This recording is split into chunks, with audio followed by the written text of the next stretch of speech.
Hello everyone, welcome back to our channel. जैसे कि आपको पता है बहुत जल्दी हमारा DSSB TGT नेचुरल साइंस का एग्जाम होने वाला है, जिसके लिए हमारी DSSB रिवीजन सीरीज चल रही है। कौन कौन से टॉपिक के MCQ हम ऑलरेडी कवर कर चुके हैं? Man made material, life process, control and coordination and reproduction. 12th की जो हमारी रिप्रोडक्शन यूनिट थी उसके जो 4 चैप्टर थे उनके MCQ भी हम कवर कर चुके हैं। उसके बाद आपके सिलेबस में कौन सी यूनिट दी हुई है? Heredity and evolution. तो आज हम क्या करेंगे? हेरिडिटी एंड इवोल्यूशन के MCQ कवर करेंगे। आपको अपना स्कोर जरूर बताना है कि आपका क्या स्कोर रहा। पहला क्वेश्चन है, if one bacterium divides then the resultant two bacteria divide again, the four individual bacteria generated would be very similar. There would be only very minor differences between them generated due to. तो कह रहे हैं कि जैसे एक bacteria divide होता है तो उससे क्या बनते हैं? 2 बैक्टीरिया बन जाते हैं। फिर जब वो 2 बैक्टीरिया डिवाइड होता है तो उससे क्या बन जाते हैं? नेक्स्ट 4 बैक्टीरिया बन जाते हैं। इन सब के बीच में ना बहुत ही वेरी माइनर डिफरेंस देखने को मिलते हैं, जो किस वजह से होते हैं? Defects in their reproductive organs, selection of variants by environmental factors, advantages in survival, small inaccuracies in DNA copy. तो आपको पता है जो हमारे बैक्टीरिया होते हैं उनके अंदर ट्रू सेक्सुअल रिप्रोडक्शन देखने को नहीं मिलता है, ठीक है? तो उनके अंदर जो है क्या होता है, ये जो माइनर डिफरेंसेस आते हैं ये वेरिएशन की वजह से नहीं आते। किस वजह से आते हैं? DNA कॉपी होते वक्त छोटी छोटी गलतियां हो गई है, स्मॉल इनएक्यूरेसीज हो गई है, जिसकी वजह से हमें ये डिफरेंसेस देखने को मिलते हैं। Small inaccuracies in DNA copy. Next है, वो is known as father of genetics. तो आपको बताना है कि फादर ऑफ जेनेटिक्स कौन है? Charles Darwin, Karl Linnaeus, Gregor Mendel या फिर वॉटसन क्रिक। तो आपको पता है फादर ऑफ जेनेटिक्स कौन है? ग्रेगर मेंडल है, क्योंकि उन्होंने हमारे जेनेटिक्स के लॉ दिए थे। किसके ऊपर काम किया था उन्होंने? गार्डन पी प्लांट के ऊपर काम किया था। गार्डन पी प्लांट का साइंटिफिक नेम क्या होता है? पाइजम सेटिवम होता है। कितने कैरेक्टर्स के ऊपर उन्होंने काम किया था? 7 कंट्रास्टिंग कैरेक्टर्स के ऊपर उन्होंने काम किया था। नेक्स्ट है, अ trait in an organism is influenced by. तो अगर आपके अंदर कोई भी ट्रेट है, किसी भी ऑर्गेनिज्म के अंदर अगर कोई ट्रेट है तो उसको इन्फ्लुएंस कौन करता है? Paternal DNA only, maternal DNA only, neither one nor two, both 1 and 2। तो आपको पता है हमारी बॉडी के अंदर जितने भी ट्रेट्स हैं, हमारे अंदर जितने भी ट्रेट्स हैं उसको हमारा paternal DNA and maternal DNA दोनों इन्फ्लुएंस करते हैं। So both 1 and 2। नेक्स्ट है, in which organism sex is not genetically determined. तो आपको बताना है कि कौन से ऑर्गेनिज्म के अंदर सेक्स जो है वो जेनेटिकली डिटरमाइंड नहीं होता है? ह्यूमन, काउ, स्नेल या फिर डॉग। तो देखो ह्यूमन के अंदर XX क्रोमोसोम से क्या बनेगा? YY। तो देखो ह्यूमन, काउ एंड डॉग, इनके अंदर क्या होता है? पहले से जेनेटिकली डिसाइड हो जाता है कि सेक्स क्या रहने वाला है। लेकिन जो स्नेल होती है उसके अंदर जेनेटिकली डिसाइड नहीं होता है क्या? सेक्स। नेक्स्ट है, mark the correct statement regarding sex chromosome. तो सेक्स क्रोमोसोम के रिगार्डिंग आपको 2 स्टेटमेंट दिए हुए हैं और ये DSSB का प्रीवियस ईयर क्वेश्चन भी है। तो आपको बताना है कि कौन सा स्टेटमेंट सही है।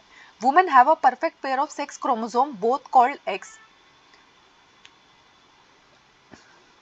Men have a mismatched pair in which one is normal sized X while the other one is long one called Y। तो देखो पहला जो स्टेटमेंट है कि वुमेन के पास एक perfect pair of sex chromosome होता है और उन दोनों को हम क्या कहते हैं? एक्स क्रोमोसोम कहते हैं। यानी कि वुमेन की बॉडी में 2 क्रोमोसोम होते हैं, दोनों के दोनों क्या होते हैं? एक्स होते हैं। बिल्कुल करेक्ट स्टेटमेंट है। उसके बाद man have a mismatch pair, ये बात तो बिल्कुल सही है। नॉर्मल साइज एक एक्स होता है, ये बात भी बिल्कुल सही है। लेकिन लॉन्ग वन जो है वो वाई होता है, ये बात गलत है। वाई क्रोमोसोम जो होता है वो शॉर्टर होता है, लॉन्गर वन नहीं होता है, ठीक है? तो इसलिए हमारा सेकेंड स्टेटमेंट गलत हो गया, लेकिन हमारा जो पहला स्टेटमेंट है वो बिल्कुल ट्रू है। नेक्स्ट है, consider the following and choose the correct statement. तो आपको 4 स्टेटमेंट पढ़ने हैं और आपको बताना है कि कौन से स्टेटमेंट सही है। Variation is minimum in sexual reproduction. तो आपको पता है वेरिएशन मिनिमम नहीं होती है सेक्सुअल रिप्रोडक्शन में, मैक्सिमम देखने को मिलती है, ठीक है? तो पहला स्टेटमेंट तो गलत है। Change in genetic composition result in variation. तो अगर आपकी जेनेटिक कंपोजिशन बदल जाती है उसकी वजह से वेरिएशन देखने को मिलती है, बिल्कुल देखने को मिलती है। ये स्टेटमेंट हमारा करेक्ट है। All variations in a species have equal chance of survival. तो आपको पता है, मान लीजिए किसी के 5 बच्चे हैं तो क्या सबका इक्वल सर्वाइवल होता है? इक्वल सर्वाइवल नहीं होता, सर्वाइवल ऑफ द फिटेस्ट होता है। जो सबसे ज्यादा फिट होगा, जो सबसे ज्यादा अडेप्ट कर पाएगा, उसके चांसेस हाई होते हैं, ठीक है? Selection of variants by environmental factor forms the basis of evolutionary process. तो क्या ये बात करेक्ट है? बिल्कुल करेक्ट है। तो बी एंड डी स्टेटमेंट जो है वो हमारे सही है और ए और सी स्टेटमेंट जो है वो हमारे गलत है। उन्होंने क्या पूछा था? करेक्ट स्टेटमेंट पूछा था, तो कौन सा है हमारा correct statement? B and D only. Next है, if the tails of mice are removed by surgery in each generation do this tailless mice have tailless progeny.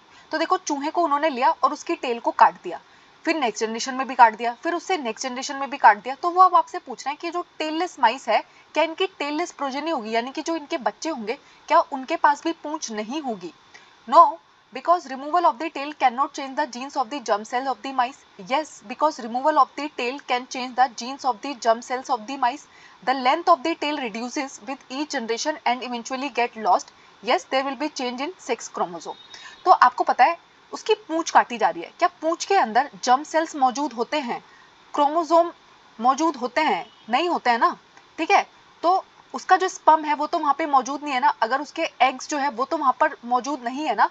तो अगर कोई माइस उसकी टेल काट दी जाती है लेकिन जो उसका बच्चा पैदा होगा उसके पास टेल बिल्कुल इंटैक्ट रहेगी, क्योंकि टेल जो है वहां पर कोई भी जर्म सेल मौजूद नहीं होती है, ठीक है। नेक्स्ट है, dash tells us how life evolved from simple to more complex form and dash gives us the mechanism for the inheritance of trait from one generation to next. तो आपको बताना है कि लाइफ इवोल्यूशन के बारे में हमें किसने बताया और हमें इनहेरिटेंस के बारे में किसने बताया? Mendel experiment and Darwin theory of evolution, Darwin theory of evolution and Mendel experiment, Russell's experiment and Mendel experiment, Darwin theory of evolution and Russell experiment. तो आपको पता है इवोल्यूशन के फादर हम किसको कहते हैं? चार्ल्स डार्विन को कहते हैं। तो डार्विन थ्योरी ऑफ इवोल्यूशन ने हमें किसके बारे में बताया कि simple to more complex form कैसे कैसे लाइफ इवॉल्व हुई है, ठीक है। इनहेरिटेंस के बारे में हमें किसने बताया है? फादर ऑफ जेनेटिक्स ने, जो कौन है? ग्रेगर मेंडल है। नेक्स्ट है, which of the following is are key concept of Darwinian theory of evolution. तो आपको बताना है कि इनमें से कौन सा डार्विनियन थ्योरी ऑफ इवोल्यूशन का की कॉन्सेप्ट है? Branching, descent and natural selection. तो आपको पता है डार्विन की जो थ्योरी है वो इन दोनों कॉन्सेप्ट के बारे में बात करती है। So both 1 and 2 are correct. Next है, वो is popularly known as father of evolutionary biology. तो आपको बताना है कि इवोल्यूशनरी बायोलॉजी के फादर कौन है? Julian Huxley, Charles Darwin, Herbert Spencer या फिर स्टेनले मिलर। तो आपको पता है फादर ऑफ इवोल्यूशनरी बायोलॉजी कौन है? चार्ल्स डार्विन है, ठीक है। हमारे इवोल्यूशन के फादर कौन है? चार्ल्स डार्विन है। नेक्स्ट है, Miller and Urey experiment is associated with which of the following. तो मिलर एंड यूरे का जो एक्सपेरिमेंट है जो बहुत ज्यादा फेमस है वो किस बात से जुड़ा हुआ है? जेनेटिक्स से, इवोल्यूशन से, टेक्सोनॉमी से या फिर एनाटॉमी से? तो आपको पता है मिलर एंड यूरे ने क्या प्रूव किया था कि किस तरीके से लाइफ जो है वो स्टार्ट हुई थी अर्थ के ऊपर, ठीक है। तो उनका एक्सपेरिमेंट किससे जुड़ा हुआ है? इवोल्यूशन से जुड़ा हुआ है। हल्डाने ने जो हाइपोथेसिस दिया था उसको एक्सपेरिमेंटली प्रूव करके दिखाया था मिलर एंड यूरे ने। नेक्स्ट है, genetic drift operates in large isolated population, non reproductive population, slow reproductive population, small isolated population.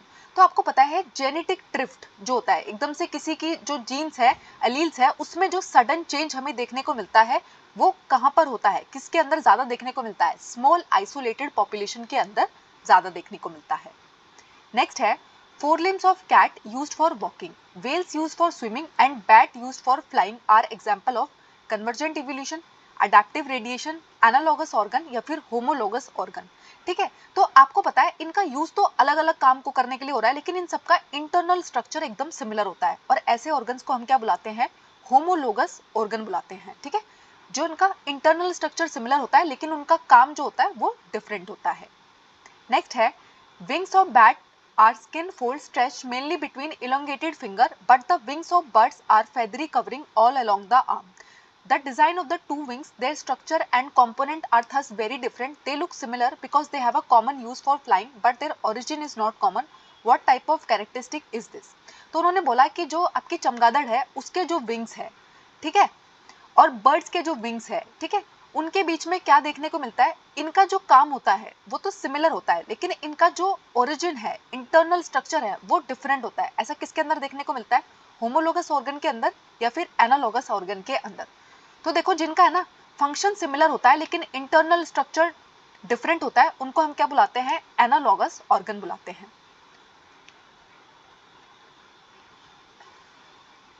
Next है which of the following approach is based on the idea that organism which are more distantly related will accumulate a greater number of differences in their DNA. तो देखो, अगर कोई आपका sibling है, आपका भाई बहन है, उनके बीच में और आपके बीच में बहुत सारी सिमिलैरिटी देखने को मिलेगी, लेकिन अगर कोई आपका बहुत दूर का रिश्तेदार है तो उसके और आपके बीच में बहुत ज़्यादा डिफरेंस होगा, अगर डीएनए बेसिस पर भी हम चेक करते हैं। ठीक है, तो ये अप्रोच जो है वो किसने बताया हमें ये अप्रोच? मॉलिक्यूलर फाइलोजेनी ने, आइसोटॉपिक फाइलोजेनी ने, एटॉमिक फाइलोजेनी ने, या फिर जीनोम सीक्वेंसिंग फाइलोजेनी ने? तो ये हमें किसने बताया है? मॉलिक्यूलर फाइलोजेनी ने हमें ये बात बताई है। नेक्स्ट है mark the incorrect statement regarding evolution. तो इवोल्यूशन के रिगार्डिंग आपको 4 लाइनें दी गई है, आपको बताना है कि कौन सी गलत है। Evolution can be worked out by the study of not just living species but also fossils. तो ठीक है, ये बात तो बिल्कुल सही है कि इवोल्यूशन के बारे में हमें लिविंग स्पीसीज से भी पता चलता है और फॉसिल्स के थ्रू भी पता चलता है। बिल्कुल करेक्ट स्टेटमेंट है। Evolutionary relationship are traced in the classification of organism. तो ये बात भी बिल्कुल करेक्ट है। ऑर्गन्स और फीचर्स में be adapted to new functions during the course of evolution. तो ये बात भी बिल्कुल सही है कि जैसे जैसे इवोल्यूशन होता है न्यू ऑर्गन्स आ सकते हैं, न्यू अडेप्टेशंस देखने को मिलती है। तो ये स्टेटमेंट भी बिल्कुल करेक्ट है। Study of the evolution of human being indicate that all of us belong to different species that evolved in Africa and America and spread across the world in stages. तो आपको पता है, अगर आप human history को कभी भी trace करोगे तो आप कहाँ पहुंच जाओगे? अफ्रीका में पहुंच जाओगे, लेकिन अमेरिका नहीं पहुंचोगे। ठीक है, अफ्रीका में पहुंच जाओगे और फिर अफ्रीका से वो लोग है ना अलग अलग जगह चले गए, तो अमेरिका वर्ड उन्होंने यहाँ पे डाल दिया, इसलिए ये स्टेटमेंट गलत हो गया है। नेक्स्ट है Radha sings amazing but nobody else in her family ever sings. Singing is, तो राधा जो है वो बहुत सुंदर गाना गाती है, उसकी फैमिली में कोई और गाना नहीं गाता। तो सिंगिंग कैसा टैलेंट है? हेरिडिटरी ट्रेट है, इनहेरिटेड ट्रेट है, इवोल्यूशनरी ट्रेट है, या फिर एक्वायर्ड ट्रेट है? तो ये कैसा ट्रेट है? एक्वायर्ड ट्रेट है। हेरिडिटी से नहीं मिला, इनहेरिट होकर नहीं मिला, इवोल्यूशन में नहीं मिला, ये उसने खुद से इवॉल्व किया है, खुद से पाया है, तो इसको हम क्या बोलते हैं? एक्वायर्ड ट्रेट बोलते हैं। नेक्स्ट है which of the following is inherited trait. इनमें से कौन सा इनहेरिटेड ट्रेट है? Dancing, playing cricket, colour of the I, colour of the skin. तो देखो, आपकी जो आई का कलर है ना वो आपकी फैमिली पे, जेनेटिक्स पे डिपेंड करता है, तो ये कैसा है? इनहेरिटेड ट्रेट है। आपकी स्किन का जो कलर है वो भी आपकी फैमिली के ऊपर डिपेंड करता है, आपके पेरेंट्स के ऊपर डिपेंड करता है। लेकिन अगर आप बहुत अच्छा डांस करते हैं, अगर आप बहुत अच्छा क्रिकेट खेलते हैं, अगर आप गिटार बजाते हैं, अगर आप गाना गाते हैं, ये सारे के सारे ऐसे ट्रेट हैं जो आपने सीखे होते हैं, ये इनहेरिटेड ट्रेट के अंदर नहीं आते हैं। आपको अपना स्कोर जरूर बताना है कि 18 में से आपका क्या स्कोर रहा। Thank you. आई होप इस टॉपिक में आपको कोई डाउट नहीं है। अगर कोई डाउट है तो मुझे कमेंट्स में जरूर बताइएगा। हमारे चैनल को लाइक कीजिएगा, शेयर कीजिएगा, सब्सक्राइब कीजिएगा।